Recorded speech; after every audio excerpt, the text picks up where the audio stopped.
What's a compound noun? Compound nouns are quite simply when you bring together two nouns to form a new noun. So for example, you bring together bed and room and you got bedroom. Both of those are nouns. They are common objects. Those are common nouns. But if you bring together pizza and hut, you could have a proper noun, Pizza Hut. So it's not only formed with common nouns, it can also be formed with proper nouns and even abstract nouns. For example, if you bring together two abstract nouns like love, you can't touch love, and sickness, it's not something you can see or touch, so they're abstract nouns, and you bring them together and you've got love sickness. With open compound nouns, the words are kept separate and without a hyphen. Trash can, fish fingers, peanut butter. Can you think of some others? Whereas hyphenated compound nouns use hyphens. Mother-in-law, x-ray, paperclip. What others can you think of that use hyphens? And finally we get closed compound nouns. Here there's no space or hyphen between the two words that are brought together. Blackbird, bedroom, snowman. So what's the difference between a compound noun, a true compound noun, and something where you just have a noun which happens to be paired with another word? Well, let's look at an example. So which of these is the compound noun? The first is simply a house that's painted green, but the second is a single idea. It's a special building where you grow plants so that they are protected from the elements. Usually they are pronounced slightly differently. So if I say, for example, I live in a green house, I mean, my house isn't painted yellow, although I might consider painting it that way next year. Whereas if I say I live in a greenhouse, it means I'm living in the place where normally you would grow plants. So that slight difference in pronunciation often gives it away. But usually the context will tell you whether it's a compound noun, a single idea, or if it's just bringing two words together in a sentence and the one just modifies the other. Green being an adjective describing the type of house. Okay, now when do you have it as open, when do you have it as hyphenated, and when do you have it as closed? Well, generally speaking, the rule is that the longer a concept has been around, the more likely it is to become a single word. So we've had bedrooms for so long that it's now become a single word.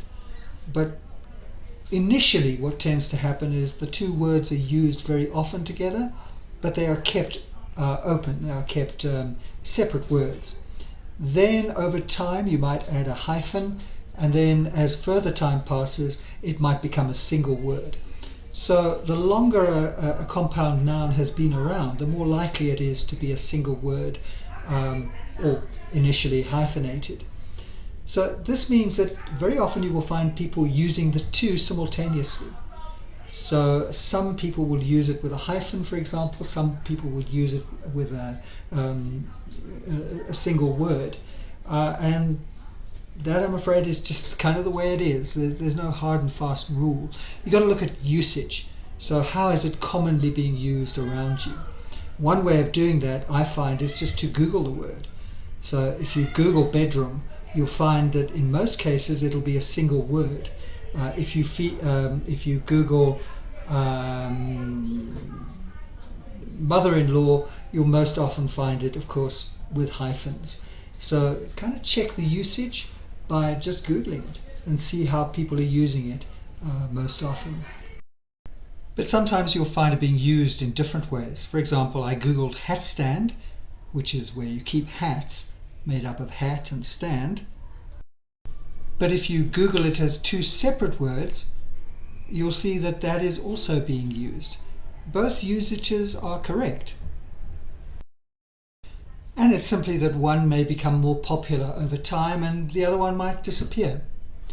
So last thing we need to look at is, how do you turn a compound noun into a plural? So let's look at this. So the basic rule is that you pluralize the principal word, the main word in the compound noun pair.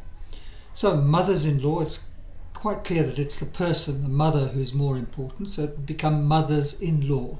Again, you pluralize by adding an S or an ES. For paper clips, well, it's clips that are used for joining paper together. So the principal idea is clips. And forget-me-nots, the flower. None of those words are really the main word, so you would just add an S at the end. Forget-me-nots, flowers, in other words. So here's a table I stole from the Grammarly.com blog site, and it lays out a chart of how some compound nouns are put together. If you have noun on noun, for example, basket and ball, basketball, bookstore, noun plus a verb, snowfall or haircut, noun plus an adjective, town square. If you've got a noun plus a prepositional phrase, a son-in-law, lady in waiting, verb plus a noun, surfboard, swimsuit, preposition plus noun, an onlooker or the underworld, verb plus a preposition, look out, go between, and an adjective and a noun, a black box, hot dog. Black box being the box that the indestructible box that's in an aeroplane that never gets destroyed and contains all the flight information. So I think a very useful kind of chart just to set out how compound nouns can be formed. And that's it. I think that's pretty much all you need to know about compound nouns.